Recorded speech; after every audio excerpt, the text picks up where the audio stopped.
Hi ಎಲ್ಲರಿಗೂ ನಮಸ್ಕಾರ. ಇವತ್ತು ನೋಡೋಣ ಉಳಿದ ಚಪಾತಿ ಹಿಟ್ಟಿನಿಂದ 4 ರೀತಿಯ ಸೂಪರ್ ಚಪಾತಿ ರೆಸಿಪಿಗಳು.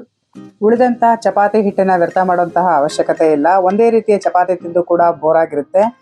ಒಂದೇ ಹಿಟ್ಟಿನಿಂದ ಖಾರದ ಚಪಾತಿ, ಈರುಳ್ಳಿ ಚಪಾತಿ, ಮಿನಿ ಆಲೂ ಪರಾಠ ಹಾಗೂ ರಾಜ್ಮಾ ಪರಾಠಗಳನ್ನು ಮಾಡೋದು ಹೇಗೆ ಅಂತ ಹೇಳಿ ನೋಡ್ಕೊಂಬರೋಣ. ಮೊದಲನೇ ರೆಸಿಪಿ ಉತ್ತರ ಕರ್ನಾಟಕ ಸ್ಪೆಷಲ್ ತುಪ್ಪದ ರುಚಿ ಜೊತೆಗೆ ಮಸಾಲೆ ಮಜಾ ಗರಿಗರಿಯಾದಂತಹ ಖಾರ ಚಪಾತಿ ಮಾಡೋದಕ್ಕೆ ನಾನಿಲ್ಲಿ 1 ಚಮಚದಷ್ಟು ಅಚ್ಕಾರದ ಪುಡಿ, 1 ಚಮಚ ಧನಿಯಾ ಪುಡಿ, ಅರ್ಧ ಚಮಚದಷ್ಟು ಗರಂ ಮಸಾಲ, ಉಪ್ಪು ಅರ್ಧ ಚಮಚ ಎಲ್ಲನೂ ಹಾಕಿ ಚೆನ್ನಾಗಿ ಒಂದ್ಸರಿ ಮಿಕ್ಸ್ ಮಾಡ್ಕೋಬೇಕು. ಇದಕ್ಕೆ 2 ಚಮಚದಷ್ಟು ತುಪ್ಪನ ಹಾಕ್ಕೊತಾ ಇದ್ದೀನಿ. ಎಲ್ಲವನ್ನು ಚೆನ್ನಾಗಿ ಮಿಕ್ಸ್ ಮಾಡ್ಕೊಳ್ಳೋಣ. ಈಗ ಚಪಾತಿ ಹಿಟ್ಟನ್ನು ಯಾವ ಸೈಜ್ ಬೇಕೋ ಆ ಸೈಜ್ ತೊಗೊಂಡು ಚಪಾತಿ ಹೇಗೆ ಲಟ್ಟಿಸ್ತೀವೋ ಅದೇ ರೀತಿಯಲ್ಲಿ ಲಟ್ಟಿಸ್ಕೊಳ್ಳೋಣ. ಲಟ್ಟಿಸಿದ ಚಪಾತಿ ಮೇಲೆ 1 ಚಮಚದಷ್ಟು ಮಿಕ್ಸ್ ಮಾಡಿಟ್ಟಂತಹ ಖಾರದ ಮಿಶ್ರಣವನ್ನು ಹಾಕ್ಕೊಂಡು ಚೆನ್ನಾಗಿ ಎಲ್ಲ ಕಡೆ ಹರಡ್ಕೊಳ್ಳೋಣ. ಅದರ ಮೇಲಿಂದ ಈಗ 1 ಚಮಚದಷ್ಟು ಬಿಳಿ ಎಳ್ಳು ತೊಗೊಂಡಿದ್ದೀನಿ. ಅದನ್ನು ಸಹ ಎಲ್ಲ ಕಡೆ ಹರಡ್ಕೊಂಡು ಮೇಲಿಂದ ಕೊತ್ತಂಬರಿ ಸೊಪ್ಪನ್ನು ಉದುರಿಸ್ಕೊಂಡು ಇದನ್ನು ಮಡಚಿ ಮತ್ತೆ ಲಟ್ಟಿಸ್ಕೊಳ್ಳೋಣ. ಈ ರೀತಿ ಮಾಡೋದ್ರಿಂದ ಪದರಗಳು ಚೆನ್ನಾಗಿ ಬರ್ತವೆ. ನಮಗೆ ಎಷ್ಟು ಸಾರಿ ಸಾಧ್ಯನಾಗುತ್ತೋ ಮಡಚೋದಕ್ಕೆ ಅಷ್ಟು ಸಾರಿ ಮಡಚಿ ಲಟ್ಟಿಸ್ಕೋಬೋದು. ಇದರಿಂದ ಲೇಯರ್ಗಳು ಇನ್ನೂ ಹೆಚ್ಚಾಗುತ್ತೆ, ತಿನ್ನೋದಕ್ಕೂ ತುಂಬ ಚೆನ್ನಾಗಿರುತ್ತೆ, ಗರಿಗರಿಯಾಗಿ ಬರುತ್ತೆ. ನಾನು ಮತ್ತೆ ಇದನ್ನು ಮಡ್ಚ್ಕೊತಾ ಇದ್ದೀನಿ ನೋಡಿ. ಮತ್ತೆ ಮಡಚ್ಕೊಂಡು ತಿರ್ಗಾ ಚಪಾತಿ ರೀತಿಯಲ್ಲಿ ಲಟ್ಟಿಸ್ಕೊತಾ ಇದ್ದೀನಿ.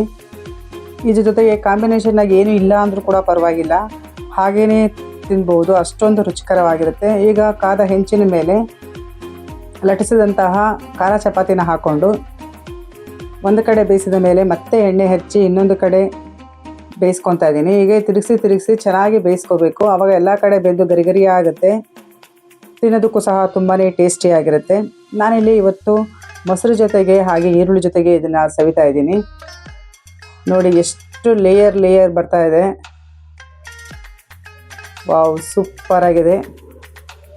ಇದು ಮಕ್ಕಳ ಲಂಚ್ ಬಾಕ್ಸಿಗೆ ಹಾಗೆ ಮಕ್ಕಳು ಸ್ಕೂಲಿಂದ ಬಂದ ತಕ್ಷಣ ಈವ್ನಿಂಗ್ ಟೈಮ್ಗಳು ಸಹ ಈ ಥರ ಮಾಡಿಕೊಟ್ರೆ ಮಕ್ಕಳು ಖುಷಿಯಾಗಿ ತಿಂತಾರೆ. ಎರಡನೇ ರೆಸಿಪಿ ಆನಿಯನ್ ಪರಾಠ. ನಾನಿಲ್ಲಿ 2 ದೊಡ್ಡ ಈರುಳ್ಳಿನ ತೊಗೊಂಡು ನೀಟಾಗಿ ನೈಸಾಗಿ ಕಟ್ ಮಾಡ್ಕೊಂಡಿದ್ದೀನಿ, ಈ ಥರ ಉದ್ದುದ್ದವಾಗಿ. ಇದಕ್ಕೆ ಈಗ 1 ಚಮಚದಷ್ಟು ಅಚ್ಕಾರದ ಪುಡಿ, 1 ಚಮಚ ಧನಿಯಾ ಪುಡಿ, ಹಾಗೆ ಗರಂ ಮಸಾಲ ಅರ್ಧ ಚಮಚದಷ್ಟು ಶುಂಠಿ ಬೆಳ್ಳುಳ್ಳಿ ಪೇಸ್ಟು, ರುಚಿಗೆ ತಕ್ಕಷ್ಟು ಉಪ್ಪು, ಕೊತ್ತಂಬರಿ ಸೊಪ್ಪು 2 ಚಮಚದಷ್ಟು ಹಾಕ್ಕೊಂಡು ಕೈಯಿಂದ ಚೆನ್ನಾಗಿ ಈ ರೀತಿ ಪ್ರೆಸ್ ಮಾಡಿ ಮಿಕ್ಸ್ ಮಾಡ್ಕೊತಾ ಇದ್ದೀನಿ. ಈಗ ಚಪಾತಿ ಹಿಟ್ಟನ್ನು ನಮ್ಗೆ ಯಾವ ಸೈಜಿಗೆ ಬೇಕೋ ಆ ಸೈಜಿಗೆ ತೊಗೊತಾ ಇದ್ದೀನಿ. ಚಪಾತಿ ಹಿಟ್ಟುಗಳನ್ನೆಲ್ಲ ಮೊದಲು ಉಂಡೆ ತೆಗೆದು ಎಲ್ಲ ಇಟ್ಕೊಂಡಿದ್ದೀನಿ. ಈಗ ಒಂದೊಂದೇ ಚಪಾತಿ ಉಂಡೆಗಳನ್ನು ತೊಗೊಂಡು ಚಪಾತಿ ರೀತಿಯಲ್ಲಿ ಲಟ್ಟಿಸ್ಕೊತಾ ಇದ್ದೀನಿ. ನೋಡಿ, ಈ ರೀತಿ ಚಪಾತಿನ ಲಟ್ಟಿಸ್ಕೊಂಡ್ಮೇಲೆ ಮೇಲಿಂದ 1 ಚಮಚದಷ್ಟು ಎಣ್ಣೆನ ಚೆನ್ನಾಗಿ ಸ್ಪ್ರೆಡ್ ಮಾಡ್ಕೊಂಡಿದ್ದೀನಿ. ಈಗ ಇದಕ್ಕೆ ಕಟ್ ಮಾಡಿ ಚೆನ್ನಾಗಿ ಮಿಕ್ಸ್ ಮಾಡುವಂತಹ ಈರುಳ್ಳಿ ಮಿಶ್ರಣವನ್ನು ಹಾಕ್ಕೊಂಡು ಗಟ್ಟಿಯಾಗಿ ಈ ಥರ ರೋಲ್ ಮಾಡ್ಕೋಬೇಕು. ಇದನ್ನು ಈಗ ಚಾಕುವಿನಿಂದ ಮಧ್ಯಕ್ಕೆ ಕರೆಕ್ಟಾಗಿ ಕಟ್ ಮಾಡ್ಕೊತಾ ಇದ್ದೀನಿ. ಇದನ್ನು ಕಟ್ ಮಾಡಿಕೊಂಡು ನೀಟಾಗಿ ರೋಲ್ ಮಾಡ್ಕೊತಾ ಇದ್ದೀನಿ. 1 ಚಪಾತಿ ಲಟ್ಟಿಸಿ 2 ಪರಾಠಗಳನ್ನು ರೆಡಿ ಮಾಡ್ಕೋಬೋದು ಒಂದೇ ಸಾರಿ. ನಾನಿಲ್ಲಿ ಹಿಟ್ಟು ಸ್ವಲ್ಪ ತೆಳುಗೆ ಲಟ್ಟಿಸ್ಕೊಂಡಿದ್ದೀನಿ, ನೀವು ಬೇಕಾದ್ರೆ ಸ್ವಲ್ಪ ಮಂದಕ್ಕೆ ಲಟ್ಟಿಸ್ಕೋಬೋದು. ಜಾಸ್ತಿ ಹಿಟ್ಟಿಟ್ಟು ಆಗುತ್ತೆ ಅಂತ ಹೇಳಿ ನಾನು ಚಪಾತಿ ಹಿಟ್ಟನ್ನು ತುಂಬ ತೆಳ್ಳಿಗೆ ಒತ್ತುಕೊಂಡ್ಬಿಟ್ಟಿದ್ದೀನಿ. ಈ ರೀತಿ ರೋಲ್ ಮಾಡಿಕೊಂಡು ಮೇಲಿಂದ ಸ್ವಲ್ಪ ಹಿಟ್ಟನ್ನು ಉದುರಿಸಿ ಗೋಧಿ ಹಿಟ್ಟಿನಲ್ಲಿ ಒಂದು ಸರಿ ಹದ್ದಿ ಚಪಾತಿ ಹೇಗೆ ನಾವು ಲಟ್ಟಿಸ್ತೀವೋ ಅದೇ ರೀತಿಯಲ್ಲಿ ಲಟ್ಟಿಸ್ಕೊಳ್ಳೋಣ. ಈಗ ಹೆಂಚು ಚೆನ್ನಾಗಿ ಕಾದಿದೆ. ಕಾದ ಹೆಂಚಿನ ಮೇಲೆ ಸ್ವಲ್ಪ ಎಣ್ಣೆ ಹಾಕಿ ಮೇಲಿಂದ ತಿರ್ಗಾ ಮತ್ತೆ ಎಣ್ಣೆ ಹಾಕಿ ಈರುಳ್ಳಿ ಚಪಾತಿಯನ್ನು 2 ಕಡೆ ಚೆನ್ನಾಗಿ ಬೇಯಿಸ್ಕೋಬೇಕು. ನೋಡಿ, ರುಚಿಕರವಾದಂತಹ ಈರುಳ್ಳಿ ಚಪಾತಿ ಸವಿಯಲು ಸಿದ್ಧ ಆಗಿದೆ. ನಾನಿವತ್ತು ಇದಕ್ಕೆ ಚಟ್ನಿ ಪುಡಿ ಹಾಗೂ ತುಪ್ಪದ ಜೊತೆಗೆ ಸರ್ವ್ ಮಾಡ್ತಾ ಇದ್ದೀನಿ. ಇದನ್ನು ಈಗ ಟೇಸ್ಟ್ ಮಾಡೋಣ. ವಾವ್, ಸೂಪರಾಗಿದೆ. ಈಗ ಮೂರನೇ ರೆಸಿಪಿ ಮಕ್ಕಳ ಫೇವ್ರೇಟ್ ಮಿನಿ ಪರಾಠ. ಇದನ್ನು ಮಾಡೋದಂತೂ ತುಂಬಾ ಸುಲಭ. ಬೆಳಗ್ಗೆ ಚಪಾತಿ ಪಲ್ಯ ಮಾಡಿದರೆ ಅದೇ ಆಲೂಗಡ್ಡೆ ಪಲ್ಯ ಉಳಿದಿರುತ್ತಲ್ಲ, ಅದನ್ನೇ ಈಗ ಚಪಾತಿನ ಮಾಮೂಲಿ ರೀತಿಯಲ್ಲಿ ಲಟ್ಟಿಸ್ಕೊಂಡು ಅದ್ರ ಮೇಲೆ ಮಿಶ್ರಣವನ್ನು ನೀಟಾಗಿ ಎಲ್ಲ ಕಡೆ ಹರಡ್ಕೊಳ್ಳೋಣ. ಬೆಳಗ್ಗೆನೂ ಆಲೂಗಡ್ಡೆ ಪಲ್ಯನೂ ಚಪಾತಿ ತಿಂದು ಮಧ್ಯಾಹ್ನನೂ ಸಂಜೆನೂ ತಿನ್ನಬೇಕು ಅಂತಂದರೆ ಮಕ್ಕಳು ಇಷ್ಟಪಡೋದಿಲ್ಲ. ಈ ರೀತಿ ಪರಾಠ ರೀತಿಯಲ್ಲಿ ಮಾಡಿಕೊಟ್ರೆ ಮಕ್ಕಳು ಖುಷಿಯಾಗಿ ತಿಂತಾರೆ. ಎಲ್ಲ ಲಟ್ಟಿಸ್ಕೊಂಡು ಮೇಲಿಂದ ಎಲ್ಲ ಪಲ್ಯಗಳನ್ನೆಲ್ಲ ಹರಡ್ಕೊಂಡ್ಮೇಲೆ ಚಾಕುನಿಂದ ಈ ರೀತಿ ಎಲ್ಲ ಕಟ್ ಮಾಡ್ಕೊತಾ ಇದ್ದೀನಿ.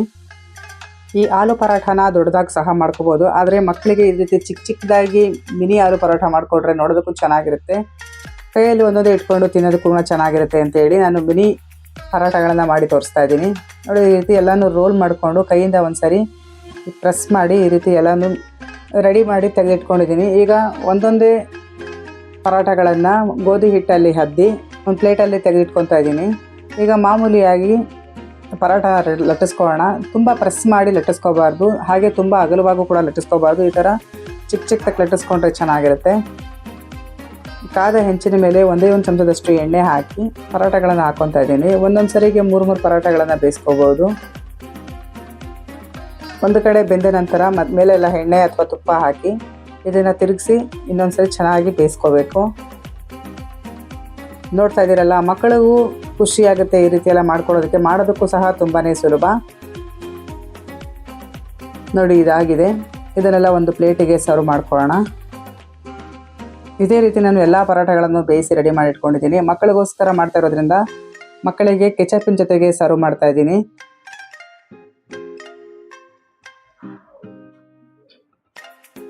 ವಾವ್, ಸೂಪರ್ ಆಗಿದೆ. ಇನ್ನು ಕಡೆಯದಾಗಿ 4ನೇ ರೆಸಿಪಿ ಪ್ರೋಟೀನ್ ರಿಚ್ ರಾಜ್ಮಾ ಮತ್ತು ಕಡಲೆಕಾಳು ಹಾಕಿ ಮಾಡಿರುವಂತಹ ಪರಾಠ. ಈ ಪರಾಠ ಮಾಡೋದಕ್ಕೆ ನಾನು ಇಲ್ಲಿ ಮೊದಲು ಮಿಕ್ಸಿ ಜಾರಿಗೆ ನೆನೆಸಿ ಬೇಯಿಸಿದ ಕಾಳುಗಳನ್ನು ಹಾಕ್ಕೊಂಡು ಪುಡಿ ಮಾಡ್ಕೊಂಡಿದ್ದೀನಿ. ನೀರು ಹಾಕ್ದೇ ಪುಡಿ ಮಾಡ್ಕೋಬೇಕು. ಈಗ ಒಂದು ಪ್ಯಾನಿಗೆ ಎಣ್ಣೆ ಹಾಕಿ 1/4 ಚಮಚದಷ್ಟು ಜೀರಿಗೆ, ಈರುಳ್ಳಿ ಹಾಕಿ ಸ್ವಲ್ಪ ಫ್ರೈ ಮಾಡಿ ಅದಕ್ಕೆ ಅಚ್ಚ ಖಾರದ ಪುಡಿ, ಧನಿಯಾ ಪುಡಿ ಮಿಕ್ಸ್ ಆಗಿ ಮಾಡಿರ್ತೀವಲ್ಲ ಮಸಾಲ ಖಾರದ ಪುಡಿ, ಅದನ್ನು 1 ಸ್ಪೂನಷ್ಟು ಹಾಕ್ಕೊಂಡಿದ್ದೀನಿ. ಜೊತೆಗೇ 1/4 ಇಂಚಷ್ಟು ಶುಂಠಿನ ತುರಿದು ಸೇರಿಸ್ಕೊಂಡು ಚೆನ್ನಾಗಿ ಫ್ರೈ ಮಾಡಿ ಹಸಿ ವಾಸನೆ ಎಲ್ಲ ಹೋದ್ಮೇಲೆ ರುಬ್ಬಿ ಪುಡಿ ಮಾಡಿ ಇಟ್ಕೊಂಡಿರುವಂತಹ ಮಿಶ್ರಣ ಸೇರಿಸ್ಕೊತಾ ಇದ್ದೀನಿ. ಇದಕ್ಕೆ ರುಚಿಗೆ ತಕ್ಕಷ್ಟು ಉಪ್ಪು ಹಾಕಿ ಚೆನ್ನಾಗಿ ಮಿಕ್ಸ್ ಮಾಡ್ಕೊಳ್ಳೋಣ. ಮಿಕ್ಸಿ ಜಾರಿಗೆ ಒಂದು 4 ಚಮಚದಷ್ಟು ನೀರು ಹಾಕಿ ಅದನ್ನು ಸೇರಿಸ್ಕೊಂಡು ಮಿಕ್ಸ್ ಮಾಡ್ಕೊತಾ ಇದ್ದೀನಿ. ಜೊತೆಗೆ ಒಂದು 2 ಚಮಚದಷ್ಟು ಕೊತ್ತಂಬರಿ ಸೊಪ್ಪನ್ನು ಹಾಕ್ಕೊಂಡಿದ್ದೀನಿ. ಇದು ಸಾಫ್ಟಾಗಿ ಹದವಾಗಿ ಬರಬೇಕು, ಆ ರೀತಿಯಲ್ಲಿ ರೆಡಿ ಮಾಡ್ಕೊಳ್ಳೋಣ. ಸ್ಟವ್ ಆಫ್ ಮಾಡಿ ಅರ್ಧ ನಿಂಬೆಹಣ್ಣು ಸೇರಿಸಿ ಕೈಯಿಂದ ಒಂದ್ಸರಿ ಚೆನ್ನಾಗಿ ಮಿಕ್ಸ್ ಮಾಡಿ ಉಂಡೆಗಳು ಮಾಡಿ ಇಟ್ಕೊತಾ ಇದ್ದೀನಿ. ಈಗ ಚಪಾತಿ ಹಿಟ್ಟನ್ನು ತೊಗೊಂಡು ಚಪಾತಿ ನಾವು ಹೇಗೆ ಲಟ್ಟಿಸ್ತೀವೋ ಅದೇ ರೀತಿಯಲ್ಲಿ ಲಟ್ಟಿಸ್ಕೊಳ್ಳೋಣ. ಅಂದರೆ ಸ್ವಲ್ಪ ಚಿಕ್ಕದಾಗಿ ಲಟ್ಟಿಸ್ಕೊಂಡು ಸ್ಟಫಿಂಗ್ ತುಂಬಿ ಮೇಲೆ ಎಕ್ಸ್ಟ್ರಾ ಇರುವಂತಹ ಹಿಟ್ಟನ್ನೆಲ್ಲ ತೆಗೆದುಬಿಟ್ಟು ಕೈಯಿಂದ ಮತ್ತೆ ಇನ್ನೊಂದು ಸರಿ ಈ ರೀತಿ ರೋಲ್ ಮಾಡ್ಕೊಳ್ಳೋಣ. ಆವಾಗ ಎಲ್ಲ ಒಳಗಡೆ ಸ್ಟಫಿಂಗ್ ಎಲ್ಲ ಸಮನಾಗಿ ಇವನ್ನ ಕೂತ್ಕೊಂಡಿರುತ್ತೆ. ಈಗ ನಾವು ಮಾಮೂಲಿ ಹೇಗೆ ಪರಾಠಗಳೆಲ್ಲ ಲಟ್ಟಿಸ್ತೀವೋ ಅದೇ ರೀತಿಯಲ್ಲಿ ಲಟ್ಟಿಸ್ಕೊಳ್ಳೋಣ. ನೋಡಿ, ತವಾ ಕಾದಿದೆ. ಕಾದಿರೋಂತಹ ತವದ ಮೇಲೆ ಈಗ ಪರಾಠನ ಹಾಕ್ಕೊಂಡು ಒಂದು ಕಡೆ ಬೆಂದ ನಂತರ ಇನ್ನೊಂದು ಕಡೆ ತಿರುಗಿಸಿ ಮೇಲಿನ ಮತ್ತೆ ತುಪ್ಪ ಹಾಕಿ 2 ಸರಿ 3 ಸರಿ ತಿರುಗಿಸಿ ಬೇಯಿಸ್ಕೊಳ್ಳಿ. ಮೇಲಿನ ಪತ್ರ ಸ್ವಲ್ಪ ಕ್ರಿಸ್ಪಿ ಆಗೋದು ರೀತಿಯಲ್ಲಿ 2 ಸರಿ 3 ಸರಿ ತಿರುಗಿಸಿ ಬೇಯಿಸ್ಕೋಬೇಕು. ರುಚಿಕರವಾದಂತಹ ಆರೋಗ್ಯಕರವಾದ diet recipe, protein rich recipe rajma paratha ಸವಿಯಲು ಸಿದ್ಧ ಆಗಿದೆ. ನೋಡ್ತಾ ಇದ್ದೀರಲ್ಲ, ಈ 4 ರೆಸಿಪಿಗಳು ಎಷ್ಟು ಸುಲಭವಾಗಿತ್ತು. ಈ ರೆಸಿಪಿಗಳಲ್ಲಿ ನಿಮ್ಗೆ ಯಾವುದು ತುಂಬ ಇಷ್ಟ ಆಯಿತು ಅಂತ ಹೇಳಿ ಕಮೆಂಟ್ನಲ್ಲಿ ತಿಳಿಸೋದನ್ನು ಮರಿಬೇಡಿ. Thanks for watching. ಹಾಗೆ ಸ್ನೇಹಿತರ ಜೊತೆ ಶೇರ್ ಮಾಡೋದನ್ನು ಸಹ ಮರಿಬೇಡಿ.